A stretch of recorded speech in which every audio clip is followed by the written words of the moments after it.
మా గ్యారేజ్కి అయితే R15 vehicle రావడం జరిగింది. ఇది ఒక మా బ్రదర్‌దే. దీనికి ఇష్యూ ఏంటంటే ఇంజిన్ ఆయిల్ మార్చాలి. సో ఇంజిన్ మార్చాలంటే దీనికి రైట్ సైడ్ ఉంటుంది. స్ప్లెండర్ వాటికైతే లెఫ్ట్ సైడ్, రైట్ సైడ్ ఉన్న లెఫ్ట్ సైడ్ ఓపెన్ చేయాలి. కానీ ఇది అలా కాదు, రైట్ సైడ్ ఓపెన్ చేయొచ్చు. సో దానికి సరిపడా చానల్తో మీరు కింద డ్రైన్ పెట్టేసి డ్రైన్ బేసింగ్ అనేది పెట్టేసి 19 బిట్తో యాజ్ యూజువల్గా నార్మల్ థ్రెడ్డింగ్ ఉంటుంది. నార్మల్ థ్రెడ్డింగ్తోనే ఓపెన్ చేసేయండి డ్రైన్ బోల్ట్ అనేది. కానీ ఓపెన్ చేసినప్పుడు జాగ్రత్త, దానికి ఒక స్ప్రింగ్ ఉంటుంది. బోల్ట్ ఓపెన్ అవ్వగానే కొంచెం పుష్ చేస్తుంది బయటికి. అలాగే దాని లోపల ఒక ఫిల్టర్ కూడా ఉంటుంది. అంటే డస్ట్ అనేది క్యాప్చర్ చేయడానికి ఒక ఐరన్ చిమ్మితో ఉన్న ఒక ఫిల్టర్ ఉంటుంది. చూసారు కదా, చూపిస్తాను చూడండి. కానీ ఫిల్టర్లో చాలా వరకు డస్ట్ అయితే చాలా బండికి అయితే చూసాను, కానీ ఈ బండికి ఉండదు అనుకున్నాము. ఎందుకంటే వెల్ మెయింటైన్ వెహికల్ అనేది. కాకపోతే దీనిలో కూడా మనకి చూసారు కదా, కప్పులో చాలా వరకు డస్ట్ వచ్చేసింది. ఇప్పుడు మనం ఆయిల్ వేయడానికి మీద కప్పు అయితే ఓపెన్ చేసేయాలి. అలాగే ఈ వెహికల్కి ఏంటంటే ఆయిల్ ఫిల్టర్ కూడా ఉంటుంది. బజాజ్ డిస్కవరీ లాగా ఆయిల్ ఫిల్టర్, దీనికి కూడా ఆయిల్ ఫిల్టర్ ఉంటుంది.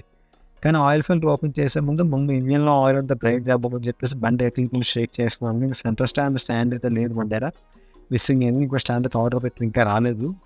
సో దాంతో మనకు పని లేదు. మనం దాన్ని మొత్తం అంతా ఎదురుబాటు సెట్ చేస్తాం కాబట్టి ఇబ్బంది లేదు. ఇప్పుడు మనం ఆయిల్ ఫిల్టర్కి 3 8mm బోల్ట్స్తో మొత్తం బిట్తో ఓపెన్ చేసేయాలి. ఎందుకంటే దీనిలో కూడా చాలా వరకు ఆయిల్ స్టోరేజ్ అయిపోతుంది అండ్ ఆయిల్ అనేది ఖచ్చితంగా ఫిల్టర్లో ఉండిపోతుంది. సో బండి స్టార్ట్ చేస్తే మళ్ళీ ఫిల్టర్లో ఆయిల్ బయటకు వస్తుంది కాబట్టి సో ఈ క్యాప్ అయితే కూడా ఓపెన్ చేయాలి. చూసారు కదా, కప్పు తీగానే లేటు ఆయిల్ అయితే కారుతుంది ఫిల్టర్ నుంచి. ఆ ఫిల్టర్ కూడా చూడడానికి పర్వాలేదు, క్లీన్ చేసుకుని సరిపోతుంది. సో ఇది క్లీన్ చేస్తాను ఫిల్టర్ని. చూసారు కదా, ఆయిల్ ఎంత ఆయిలీగా ఉందో ఫిల్టర్ అనేది. సో దీని ఆఫ్టర్ క్లీనింగ్ చూపిస్తాను ఎంత నీట్గా ఉంటుందో. ఇప్పుడు మనం బండి 30 ఆన్ చేసేస్తాం. ఇంజిన్ ఆన్ చేసి మొత్తం అంతా పంపేదాకా, అంటే వ్యాల్స్లోని బౌల్లోని టెన్షన్ అన్నింటిలో కూడా ఆయిల్ ఉండిపోతుంది కదా. సో ఆయిల్ అంతా బయటకు రావడం కోసం షార్ట్ చేస్తే మీకు ఆయిల్ మొత్తం అంతా బయటకు వచ్చేస్తుంది.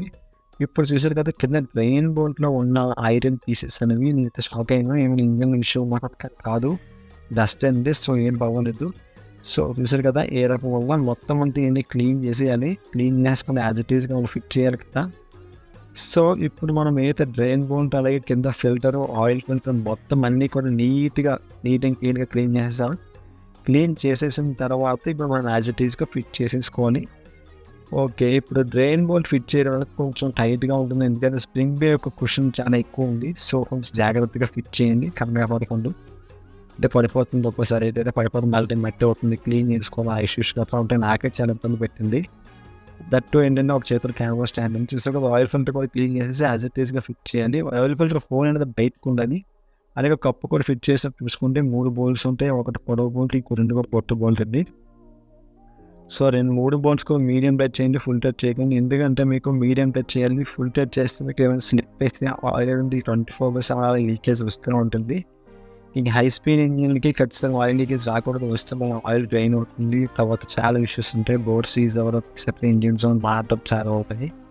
సో దీనికైతే నేను fuel efficiency, India's first fuel efficiency oil అయితే వేస్తున్నాను. అది వాల్వోలైన్ ప్రొవైడ్ చేసిన సింథటిక్ 1 లీటర్ 2040 BS6 ఆయిల్ అనేది mileage plus fuel efficiency 8% fuel efficiency ఉంటుంది. సో కదా, సీల్ ఓపెన్ చేసేసి దీనికి కూడా ఆయిల్ అనేది లీటర్ పడుతుంది, 1 లీటర్. అది మాన్యువల్ ఇచ్చిందా, ఇంత ఎక్స్ట్రా ఏం వెయిట్ లేదు. 1 లీటర్ ఆయిల్ అయితే పడుతుంది. R15 Yamaha R15 delta box వెహికల్కి ఇది జనరేషన్ సెకండ్ జనరేషన్ నాకు ఎగ్జాక్ట్ ఐడియా లేదు. సో దీనికి అయితే ఫుల్గా మొత్తం చూసారు కదా, 1000 cm³ అయితే. సో 1000 లీటర్ అంటే 1 లీటర్ ఓన్లీ వేవర్స్ ఉంటుంది. సో ఇలాంటి మరింటి వీడియోస్ కోసం మన ఛానల్ సబ్స్క్రైబ్ చేసుకుని బెల్ ఐకాన్ ఆల్ క్లిక్ చేసేయండి. అలాగే మా షాప్కి విజిట్ చేయాలంటే షాప్ డిస్క్రిప్షన్ బటన్ చెక్ చేయండి. And stay tuned to create workers and have a next guys.